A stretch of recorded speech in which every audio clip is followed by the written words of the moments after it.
Do you like seeing NHL players in the Olympics? Are you excited about this year? Yeah, of course. I mean, no disrespect to anyone who played for Team USA or Team Canada or anyone that you root for in the past few Olympics, but I don't have any memories from 2022 or 2018. Like, there's no significant moments. I don't remember where I was when I watched it happen. I don't even know who won the gold medal. Growing up as a kid, like, I barely remember 2006. Just because Henrik Lundqvist won the gold with Sweden and Torino. I think that's how you say it in Italy. And then 2010, obviously, I remember exactly where I was when Sidney Crosby scored the golden goal. I was in the lobby at Iceworks, the Islanders' old practice rink. I was playing a middle school hockey game, and I think we paused the start of our game to watch overtime. Like, that's how big the moment was. That's how awesome like USA hockey was at the time for being toe-to-toe with Team Canada in the gold medal game in Vancouver. Like, it was one of the coolest sporting moments I think we've seen probably in hockey. And then 2014, like, everyone knows where they were when TJ Oshie had the shootout. It was an early morning. I was in the lobby actually at the Prudential Center practice rink because I was playing for the New Jersey Rockets, and we were watching Oshie do his thing. And like, these are just memories that are core memories. So for NHL players to be back, I think it's great for younger kids who haven't seen it. Like, think about someone who was born in 2012, who has no memory, who is, 14 years old and has no memory of seeing their favorite players in the Olympics. Like, the Olympics were such a big thing for our childhood, and to think that there are kids who have never even witnessed it, it's crazy. So it's awesome for the next generation. It's awesome for the generation like us who's waited so long. And I'm super excited that NHL players are back.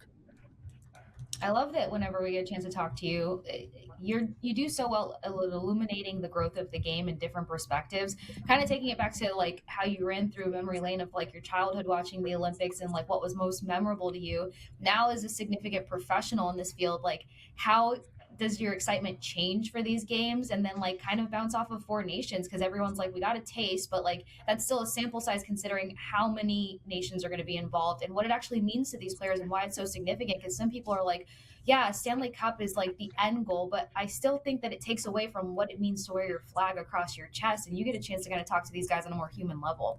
Mm-hmm. I'm so happy you called me a professional, honestly, because I still look at this like I'm a kid. I mean, But I was at the Bell Center. Good, Johnny. You combine the two worlds. Thank you, Casey. I appreciate that. But like, I've told people over the last year, I guess, that being in the Bell Center for that USA game against Canada was the best sporting experience I have ever witnessed in person. And while the U.S. won that game and not the ultimate prize at the Four Nations Championship, like, that's something you can still take with you, especially for the players. And I know, I spoke to Ryan Miller, honestly, last week. I've been doing this interview series for Daily Faceoff where I've talked to former U.S. Olympians who played in 2010, 2014, and I've asked them about their experiences. And Ryan Miller, like, he's still obviously angry about that result. I think he's become more open to talking about it, but it was really cool to hear his perspective, hear David Backes' perspective, James Van Riemsdyk, where he was in 2010, Derek Stepan, like, all these guys have such unique experiences wearing the U.S. sweater because, Derek Stepan played one game in 2014. He was not a shoo-in to make the team. He just got to go be a young guy and soak it all in, where, Ryan Miller and David Backes, they were competing for a gold medal and they were in the fight the entire time. It's so different for everybody. And no matter if you're the 14th forward or the best player on the team, like, that's something you have forever. You played and represented your country in the Olympics. And to hear all these stories and the stories we'll hear continuing on from this year's Olympics, that's the coolest part for me. And I feel like a little kid when I get to talk to a professional player about, what they do in the village, how much McDonald's they're eating in Russia because the food isn't that good.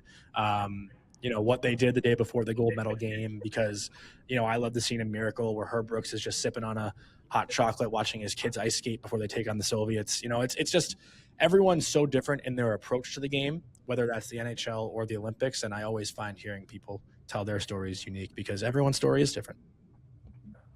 I this has been a debate since like the start of the season with the condensed schedule with some of the broadcasters we've had on. Is like, does it matter if it's NHL players? Like, why not other people representing their countries? But I totally agree with you, and it is no disrespect to the other amazing professional athletes that I'm sure would have loved the chance to represent their country again. I did cover Pyeongchang, and I covered the years hockey, the years that there were no NHL players, and there was just a different vibe and a different scene. And Fraser Mitten, who's one of our Bruins players who grew up in Vancouver, says the 2010 Olympics, and yes, Canada won, and yes, in his backyard, are the reason that he's a hockey player. Like, that is the reason that he went all the way. Like maybe he just was like, it made me fall in love like crazy with one day doing that.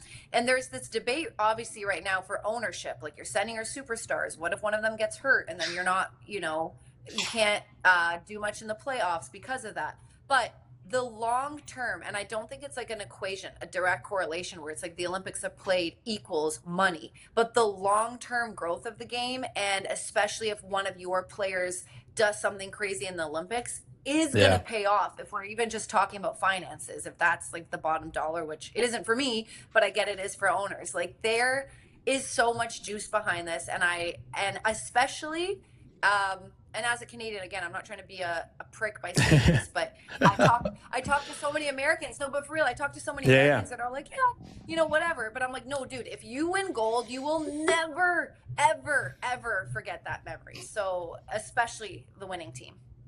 Yeah, I mean, we never forget it, and we haven't won. Right.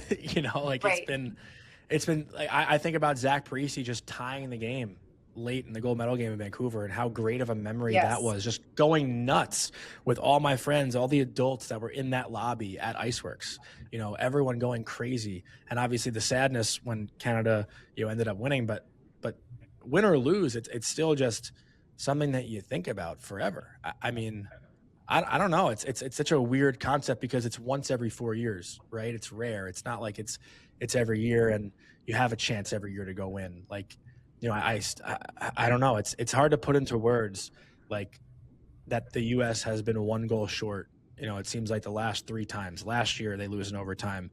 In Sochi they lose 1-0 to Canada in the semifinal. In Vancouver they lose in overtime by 1 goal. Like we've been inching closer and closer and closer over a 16-year period. And I think the hope. This is going to be a pretty weird analogy, but I'm just thinking of like Buffalo Bills fans, like. You kind of think every year you have a chance and you're finally going to do it. And just having that hope is what carries you into every year. And I think for Americans, it's like, okay, every Olympics, every 4 nations, we have the hope that we are right there with Canada. And this is finally going to be the time that we do it. And even if we fall short, having that hope is what makes it so fun. So if we were hopeless, it wouldn't have the same magnitude. But it's going to be awesome. A lot of pressure comparing it to the Bills, Jonny. I don't know where I pull that out of. I'm not even an NFL fan. I was gonna say, I see when you occasionally tweet like, I'm gonna do the football thing for a second. Yeah. But kind of to that point though, like how much gas is really behind USA maybe needing to win this? You know what I mean? Because like I feel like they kind of re-identified their ability to. I don't want to say claim hockey because I don't want it to become this mess of an analogy, but you know what I mean? Like to have a foothold in a sport that started in Canada. They got close, no cigar last year. This year, there's already this whole like Canada's at the top when it comes to betting systems. USA is right there. Like how much pressure is behind seeing these two compete on the stage at the end and potentially USA coming out on top? Well, I think there's added pressure just because the way the roster was built. You look at the leading scorers in the NHL, and right now, Jason Robertson, Cole Caulfield, Alex DeBrincat, they're in the top 10 for scoring, and they were all left off the roster. And like I just said, the U.S. has fallen 1 goal short in these last 3 chances. So I think the pressure comes from that and the way they picked the team and the personnel they decided to go with. I don't know if it comes from like having to be toe-to-toe with Canada, because I think they've shown it. The Americans beat Canada last year, like I said, in 4 nations in Montreal. That shouldn't just get washed over because they lost the championship game. If we're going by soccer rules, I know now I'm just getting into every other sport. U.S. won the aggregate, right? We won the aggregate. So now you're talking my sport, so it's fine. Yeah, you could take that. And again, I don't even these sports references I'm making. I'm not a big NFL fan, and I don't know anything about soccer. So I don't know why I'm going to that. But give us the Wimbledon reference. I see tennis. I love tennis. Is like my second favorite sport. But I don't think the U.S. has anything to prove with where they stand against Canada. I think that's already been proven. But because of the roster they chose, that's where it's like, okay, it's like put up or shut up. You left these 3 guys who are having incredible NHL seasons off your roster, and now you need to justify as to why you did that. Jonny, First of all, didn't know these things about you. Tennis is my favorite sport, so don't Uh-huh. copy me. I Okay. love tennis so much. No, I'm kidding. I love it so much. And hockey, and I don't know a lot about soccer Mhm. or football, so we could definitely get along Yeah. on those terms. I hear you, but I love your sports analogies are hitting right. So I love Thank the you. Bills analogy and what you're saying about Team USA. Yeah, it does kind of feel like win or bust, but that's not true. Like, I love that you bring up, I remember as a Canadian, I remember the Zach Parise tying goal, and I was like, oh Yeah. my God. And so at the time, Ron Wilson and Brian Burke were on the management team for 2010, and I was in Toronto. And so that was very Toronto. And so we got to Mhm. talk to them about that. And I remember Ron Wilson saying, falsely or not, but he said, everyone remembers gold, no one remembers silver. Like, they were so disappointed. Everyone, and that's could be true depending on who ends up. Like, what if it's Sweden? What if it's Czechia? What if it's Finland?